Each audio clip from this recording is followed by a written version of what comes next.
Hi, and welcome to our next study in the book of Proverbs. We're going to start in chapter 1, verse 20, which says, "Wisdom calls out in the streets. She shouts loudly in the plazas." So wisdom's our topic tonight, and the Hebrew word is chokmah. It's a plural word, but it's a singular concept. It's kind of like wisdom of wisdoms, and it's something. It's the highest wisdom. It's a way that the biblical writers use to show something is more important than the singular. Now, before we look at what the Bible says about wisdom, let's look at what men say about wisdom. Dictionary.com says there are 5 definitions of wisdom. Number 1 is the quality or state of being wise, knowledge of what is true or right, coupled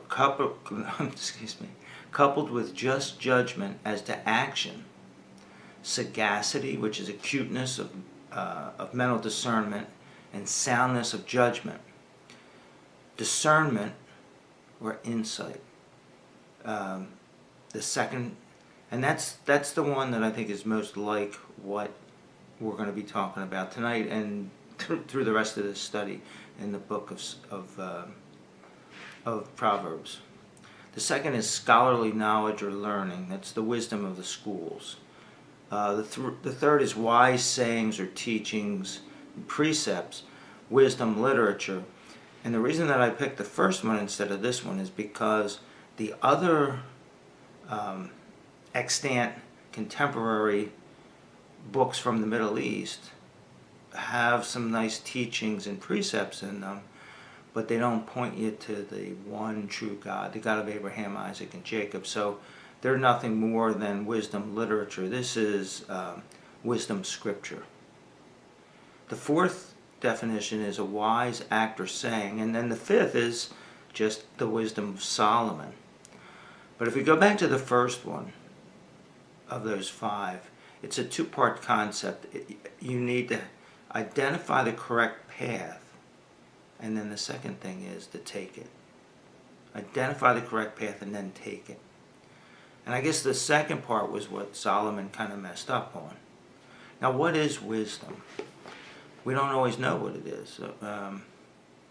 I used to think it was silly to have a TV station that only had the weather 24 hours a day, or another one that would only broadcast the news 24 hours a day. And that's because I had a paradigm of what TV was, and the paradigm was based on growing up in Philadelphia. There were channels 3, 6, and 10. Channel 12 was PBS, and then eventually when I became a teenager there were a couple UHF channels. And pretty soon after that I realized that, well, if I want to go out and play tennis and I want to know what the weather's like, this is before going on your cell phone and looking, I can go on the Weather Channel 24 hours a day. I can find out what it's going to be like out there. If I'm going to ride my bike to work, I can find out what it's like out there. Go surfing, find out. I could stay up with the news anytime I wanted to. So I appreciated that. Now, today we have an Apple TV that we have in our kitchen, and there are radio stations that you can get through Apple TV that only play songs by one particular person or one particular group. When I first heard about them, I thought that was insane.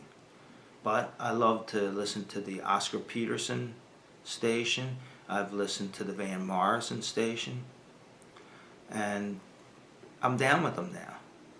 It took a while, but I can appreciate them. But what would you say if there was a station on there that only played one song? Is that wisdom? Could you listen to that same song over and over and over again? Your answer is probably the same as mine was. But what if that song was Amazing Grace? Now, a couple weeks ago, Sunday morning, I was going to put jazz on. My wife said, I want to listen to the Amazing Grace channel. And I said, What's that? Well, they just play Amazing Grace. I thought, wow, that's sounds good for maybe 2 versions. And needless to say, after an hour and a half, I had to break myself away from the TV set. And I couldn't wait to get back on there and find out what version of Amazing Grace was playing and the different ways that you could do it. So one thing is that sometimes wisdom turns out to be what appeared to be insanity in the very beginning. Let me repeat that. Sometimes wisdom turns out to be what appeared to be insanity when you first looked at it in the beginning. Now, what did you discover about what Solomon had to say in wisdom if you did your homework and looked at Ecclesiastes 7, verses 11 through 19?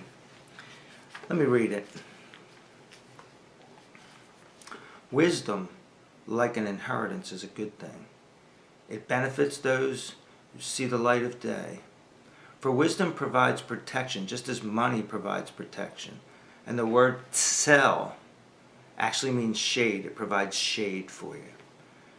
But the advantage of knowledge is this. Wisdom preserves the life of its owner. Consider the work of God. For who can make straight what he has bent? In times of prosperity, be joyful. But in times of adversity, consider this. God has made one as well as the other, so that no one can discover what the future holds. During the days of my fleeting life, I have seen both of these things. Sometimes a righteous person dies prematurely in spite of his righteousness, and sometimes a wicked person lives long in spite of his evil deeds. So do not be excessively righteous or excessively wise. Otherwise, you might be disappointed. Very interesting. Do not be excessively wicked, and do not be a fool. Otherwise, you might die before your time. Verse 18 says, it is best to take hold of one warning without letting go of the other warning. For the one who fears God will follow both warnings. Wisdom gives a wise person more protection than 10 rulers in a city. For there is not one truly righteous person on the earth who continuously does good and never sins. Big theme in the Bible.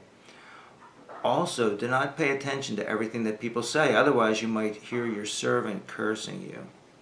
For you know in your own heart that you also have cursed others many times. I have examined all this by wisdom. I said, I am determined to comprehend this, but it was beyond my grasp. This is Solomon, the wisest man ever, saying it's beyond his grasp. Whatever has happened is beyond human understanding. It is far deeper than anyone can fathom. I tried to understand, examine, and comprehend the role of wisdom in the scheme of things, and to understand the stupidity of wickedness and the insanity of folly. Verse 26 says, I discovered this. More bitter than death is the kind of woman who is like a hunter's snare.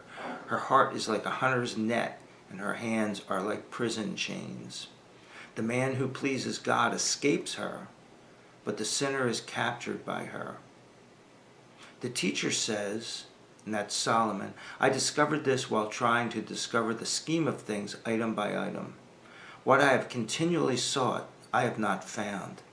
I have found only one upright man among 1,000, but I have not found one upright woman among all of them. See, he had too many wives. He was tainted against the feminine race. This alone I have discovered. God made humankind upright, but they have sought many evil schemes. So, breaking this down in verses 11 and 12, he says that wisdom's a good thing, and it, like an inheritance, it protects us against the future. In verses 13 and 14, he says that God has made plenty and sparsity, so be prepared for both. In 15 to 18, he says that life isn't always fair, so live a balanced life. And I believe that that's what the whole thing about don't be too righteous, don't be too wicked. It's just an antiquated way of saying have balance. Verses 19 and 20, he says that we need to have wisdom in our lives because we have that sin nature that we inherited from our ancestor Adam. And in verses 20 and 21, he says not to be nosy, because you might find out that people are talking behind your back. Then he goes on to explain that even when you apply wisdom, you're not going to understand why the evil sometimes prosper and the righteous sometimes suffer.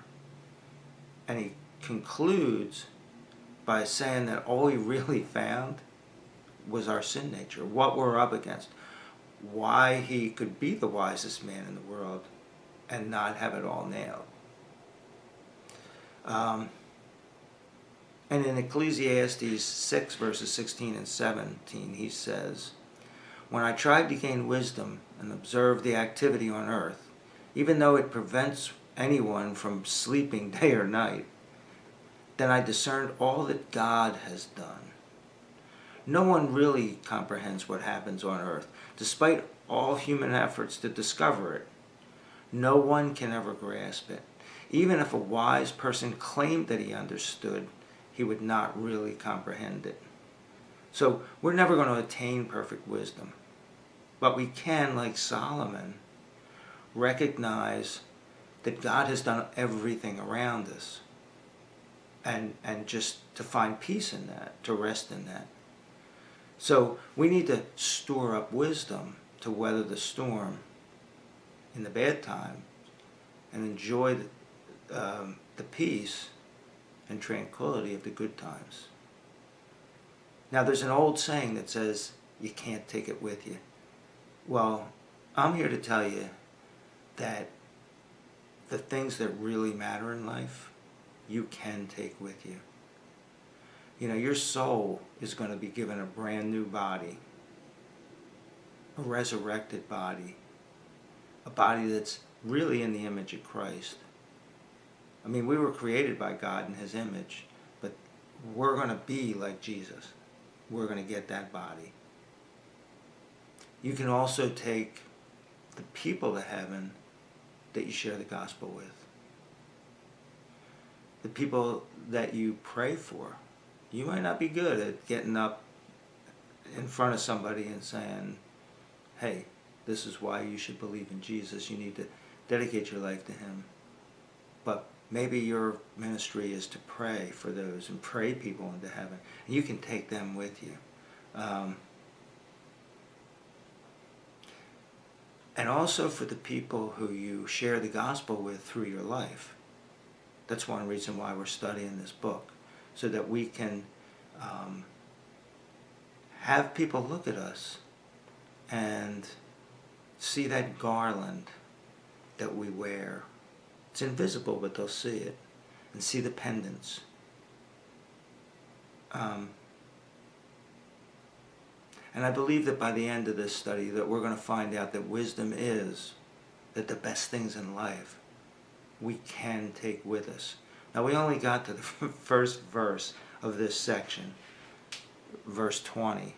But we're going to pick up from here next time. Now your homework is to meditate on one or more times in your life when wisdom called out to you in the street and you didn't realize it until after the fact. And then what you can do in the future to be more attentive to the voice of wisdom when she calls. Until then, God bless you.